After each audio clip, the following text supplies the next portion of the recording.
नमस्कार आप सभी को। तो आज हम लोग पढ़ने वाले हैं मसल कॉन्ट्रैक्शन के बारे में। तो मसल कॉन्ट्रैक्शन क्या है? ये एक ऐसा प्रोसेस है जहाँ पे मसल फाइबर्स टेंशन प्रोड्यूस करता है मसल्स में। और ये मसल टेंशन प्रोड्यूस कैसे होती है? मसल टाइटनेस की वजह से, या मसल शॉर्टनिंग, या मसल लेंथनिंग की वजह से। तो अभी हम लोग आइसोमेट्रिक और आइसोटोनिक कॉन्ट्रैक्शन के बारे में पढ़ेंगे। तो ये जो आइसोमेट्रिक कॉन्ट्रैक्शन है, आइसोमेट्रिक कॉन्ट्रैक्शन क्या होता है?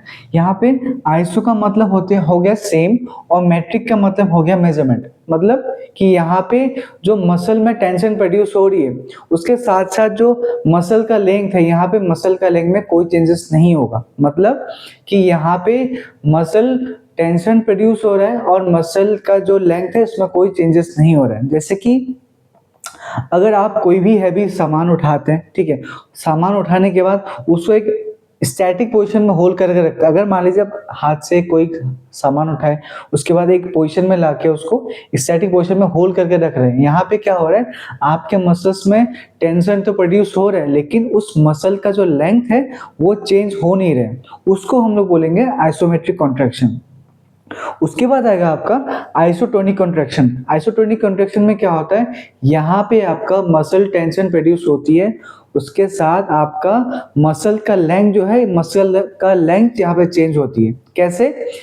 एक है आपका कॉन्सेंट्रिक कॉन्ट्रैक्शन, एक है आपका इसेंट्रिक कॉन्ट्रैक्शन।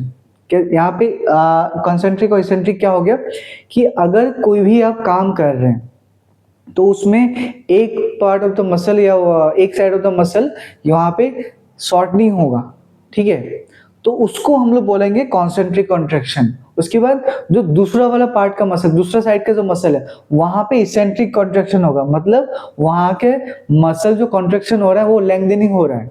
जैसे अगर हम लोग बाइसेप कर्ल करते हैं, जब हम लोग बाइसेप कर्ल करते हैं तो बाइसेप्स में हम लोग का हो रहा है कॉन्सेंट्रिक कॉन्ट्रैक्शन, मतलब बाइसेप्स का हो रहा है शॉर्टनिंग। तो कॉन्सेंट्रिक में क्या हो रहा है? शॉर्टनिंग ऑफ द मसल, और उसके बाद टेंशन प्रोड्यूस हो रहा था। इसेंट्रिक में क्या हो रहा था कि हम लोग जब बाइसेप कर्ल कर रहे थे तो बाइसेप में आपका हो रहा था कॉन्सेंट्रिक कॉन्ट्रैक्शन, और इसेंट्रिक कॉन्ट्रैक्शन कहाँ हो रहा था? ट्राइसेप्स में। मतलब ट्राइसेप्स का जो है, जो लेंथ है वो लेंथ इंक्रीज हो रहा था, ठीक है। तो हमेशा कॉन्सेंट्रिक और इसेंट्रिक जो है साथ साथ होता है। कोई भी मूवमेंट करने जाते हैं तो एक मसल ग्रुप का कॉन्सेंट्रिक कॉन्ट्रैक्शन ही हमेशा वो मूवमेंट को कराता है, और जो इसेंट्रिक कॉन्ट्रैक्शन है या इसेंट्रिक जो मसल होगा वहां पे इस मसल जो आप मूवमेंट करा रहा था वो मसल क्या करेगा कि कॉन्सेंट्रिक कॉन्ट्रैक्शन को अपोज करेगा और उस मूवमेंट को कंट्रोल करेगा।